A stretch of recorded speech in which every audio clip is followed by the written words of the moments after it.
Let's go to long forms.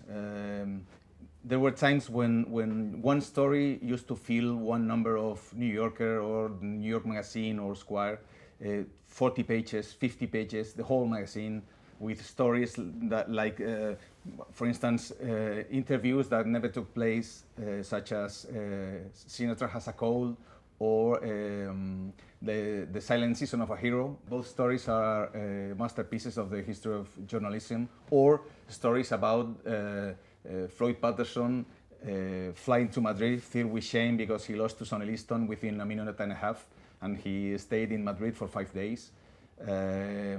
Or stories about interviewing Kennedy's gravedigger, like Jimmy Breslin did, and no one else thought about that. Or stories about Tom Wolfe spending the evening in Leonard Bernstein's penthouse near here with the Black Panthers. And whether I'm writing about the people you mentioned or people you didn't mention, it was the whole idea of writing for a newspaper and later a magazine. I remember whether I write for the New Yorker now, and I used to write for Esquire a lot. Whether I'm writing for magazines or newspapers, it was to be a storyteller. Now, what happened when I was doing this abundantly in the 1960s and 70s, we had what was called an expense account. An expense account sounds extravagant, but it wasn't extravagant. What the expense account allowed was for people like me to fly to California, stay there for 2 weeks, 3 weeks in a hotel, rent a car, take people out to dinner, interview people, take a long time, and then publish that long piece, sometimes taking 2 months, 3 months to write what you call these masterpieces. I couldn't do that now. The reason I can't do it now are no people that are young people want to be the new Gay Talese. They have problems. The problems they have is getting the expense account to cover their cost of leaving the town, to going where their subjects are, whether it's California, whether it's Madrid, whether it's wherever it is. I once wrote about an opera singer. I went to Venezuela. I went to Buenos Aires. Some soprano from Russia was singing, Maria Palaskava. She was singing with Daniel Barenboim in Argentina, where Barenboim was born. And I went to Argentina and in Buenos Aires, and I was with her there. And I went to Barcelona with her. She was doing an opera there. I flew with this opera singer to be with her, and I got a story about it. The New Yorker published this. So the New Yorker will cover expenses, and the old Esquire used to do. But a lot of times, with the concept of the tape recorder, unfortunately the tape recorder allowed publishers of newspapers and publishers of magazines, and maybe publishers of books, to bring the reporter to the subject to write about, and having Q&A, what we're having now. Well, this is a good show for your panel in Madrid, but this is not the way to do a magazine piece. What we're doing now, we're having a dialogue. It's in a room. What I wanted to do when I was reporting, I wanted to get outside the room and don't want to go to the streets. Luis, if I was writing about you, I wouldn't write about you here. I wouldn't be using a tape recorder. I would ask you to take me to, you like boxing. What I would do, I'd go with you to a prize fight. Or I would go with you, I understand from our conversation before this program began, that you work in the ring. If I were interviewing you, doing a piece for some newspaper in Madrid or maybe the New York Times, I would go with you I would watch you train. I would watch you put on gloves. I'd watch you put a headgear. I'd watch you in the ring. I'd watch you take a shower. I would talk to you about why you like a man of letters, a man of your eminence. You're an important man in the world of communication. You own major published publication. What the hell are you doing in the boxing ring? But I would take you outside of your office and try to be with you in a place where you're not in your natural resources, where you're not in an office or talking to major editors that you hire, but maybe when you're boxing and getting your head knocked around in a ring as you try to perfect, as an amateur fighter, try to perfect something of self-defense. I would do that. You understand? Absolutely. Taking your time, listening, living with the people you're writing stories, and getting your point of view. Trying to give my reader, not my point of view.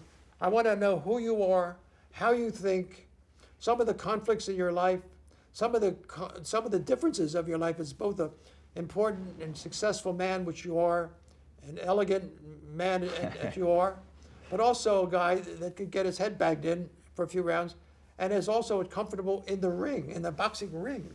If you weren't comfortable, you wouldn't be there. I mean, it's your form of being another personality. You are dual personality. Maybe you're triple personality. Maybe you're a many-sided figure. I don't know what you are. I don't know you that well. But if I were writing about you, I want my readers to know the many sides of Luis, the many sides, the many splendored Luis, many splendored. That's what I would do. Okay, so that brings us to nonfiction and the books of nonfiction. I feel like they are having using the boxing expression like a second wind. I've seen bestsellers recently. For instance, Radden Keefe, he published Say Nothing or Empire of Pain, or this Italian journalist that's called Nicola La Gioia. He's written The City of the Living, or David Grant with Killers of the Flower Moon. They, as you said, they have to take their time.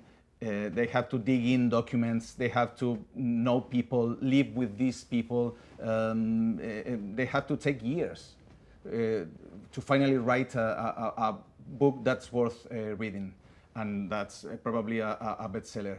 Do you think that these writers will be able to make a living out of their profession as you did with Honor Thy Father or Thy Neighbor's Wife? If they're determined and strong, meaning if they're willing to suffer, they will. I think I never was an actor, but I so respect the actor profession because, like prize fighters, they have to persevere. They get knocked out. A lot of actors don't make an audition. They're accustomed, like prize fighters, to losing. All athletes are accustomed to losing, whether you're soccer or tennis. You know, you lose, and you're losing in public, and you're humiliated. Whether you're at the U.S. Open, or whether you're in some boxing ring, or whether you're in a baseball stadium or a soccer field. And sometimes writers and sometimes actors have to work as a restaurant as a waiter, or drive a taxi cab, and then write in their free time because they don't make enough money from a publisher because they're not a bestseller. They might be a bestseller someday, but at the beginning they're not. And that's where the perseverance that you see in great athletes, you see in great actors who are audition and always get rejected, and then they finally get a part. We've seen New York Times acquiring The Athletic for $500 million. Do you follow The Athletic, the sports site? Oh, I'm addicted to sports. I follow sports. I read about sports. I know. I attend sports, yes. One of the best sports writer of all times. So these people from The Athletic, they are basing their sports site in quality news and long forms. They are basing their business model in subscribers. And Vocento, ourselves, we are launching an sports media within days. It's going to be called Relevo, and it's going to be based on quality, that data, long forms, and we are going to take care of sports journalism again. We are not going to base our business model in subscribers, because in Spain it wouldn't be possible, but we are going to base it on very well chosen advertising.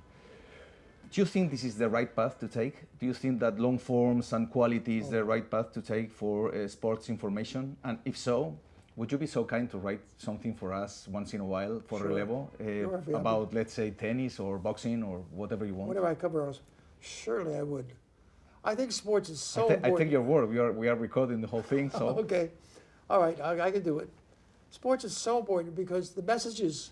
I think I made reference before to how important sports are to our society, because sports is about suffering.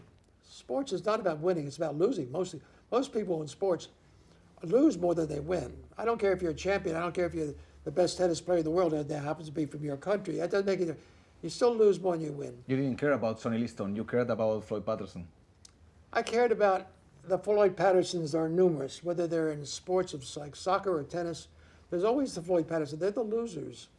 And what losing teaches us is to try to overcome the embarrassment and the humiliation and the impoverishment of losing. Sometimes you're a prize fighter, well, a sport about which you care a little bit, boxing. If you lose too many fights, you lose the right to be a fighter. You can't get contracts to fight anymore. You lose too much because the public wants to identify with winners. And sometimes as a writer, it's better you identify with a loser, because to be a loser is more to be identified with what life is about. We all lose, we all die. There's nothing for, we're going to die, we're going to lose. We're going to lose our life. But before we lose our life, we're going to lose a lot of other things too, which is sometimes our pride. We're all long-time losers. We are long form, long time losers, yes indeed. But God, how great to watch young men and women in public do their best, and sometimes their best is not good enough on a tennis court or a boxing ring or soccer field or a baseball field, whatever, ski. And also, you know, I should say this, that journalism about sports is totally honest. Sports writers are really the most honest of journalists. You know why? Because they see what they're writing about. If you're a war correspondent, you don't see the war. You get it from the public relations department of the Pentagon or so the general's press agent. You don't see the war. But in sports, you're in the press box, you're in the field, you see the soccer match, you're there. You see the boxing match, you're there. You not only are there, you see, but later on you interview the fighter in the locker room. He's been full of blood. You talk to him, what happened? Did you see the left hook coming? Did you see it coming? You talk to the sports writer is seeing, you're seeing what you're writing about. That's not true in politics. The journalists don't see what they're writing about. They don't see everything in the back room. They get a spokesperson tells you what the president is doing. Someone from the Foreign Office tells you what American foreign policy is supposed to be. It's all second hand, third hand. You're removed. But sports writing, you're there, and you see it. You know, when we had the American Civil War, some of the correspondents saw the battles in Virginia that were in the war. They saw it. But after the Civil War, when no one could see the battlefield in World War I, no one covered it from the trenches. They got reports from the trenches. Maybe John Hersey? John Hersey. John Hersey didn't see he went to the Hiroshima weeks after. He was there, he got people to tell him. That's great journalism. I mean, that is premier journalism of the highest level. The quintessence, that's the quintessence of journalism. But he showed up, first of all we have to show up. What I don't like today, Zooming, tape recorder. I don't use a damn tape recorder. I don't want to talk to people with a tape recorder. Okay, for this program, we're doing it because you had to come to Spain. I couldn't go to Spain and say, well, this is fine. But we're not writing an article. We're just communicating with some of the people that are part of your world in Madrid and elsewhere, because I know you have correspondents and writers visiting from other countries or attending your distinguished gathering that we're part of today. But John Hersey, Ernest Hemingway, if you read his fiction, writes about World War I in the battle in the opening scene in Farewell to Arms, in part of Austria. The opening scene is a beautiful scene of the snow and the troops moving, and sometimes the blood on the snow. Writers, Graham Greene, and the Quiet American, Graham Greene, English writer, wrote about Vietnam and beautiful. The Quiet American is a beautiful book about Saigon. So sometimes the fiction writers. Tolstoy writes about the invasion of Napoleon in War and Peace. Sometimes fiction writers write history better than historians. And those are three examples I gave you. But the journalist who covers sports, is covering from his own vantage point. Nonfiction is nonfiction, but it's verifiable nonfiction.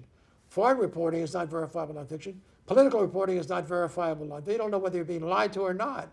Most of the time, you're being lied to by the government here, whether it's the Taliban or you're writing about the war in Mr. Zelensky's war in Ukraine or the Taliban in Afghanistan. They're getting secondhand reports. I wouldn't believe anything they tell me. As a journalist, I'm not disrespectful, but I'm also so skeptical. I don't believe anything they tell me until I can get some kind of belief that half of what I'm writing is true enough to write it. And I don't often feel that way. I sound so cynical. I'm sorry to be so cynical in front of your youthful group of idealists. There are probably a lot of idealists in your group in Madrid as we speak. And in this case, in Relevo, they are very young people, very young people. Well, I hope that they don't give up wanting to write great nonfiction, great journalism. No, they are biting stones. They won't give up. Okay. So I trust they you're will going to get do along. it. Otherwise, don't give them a job.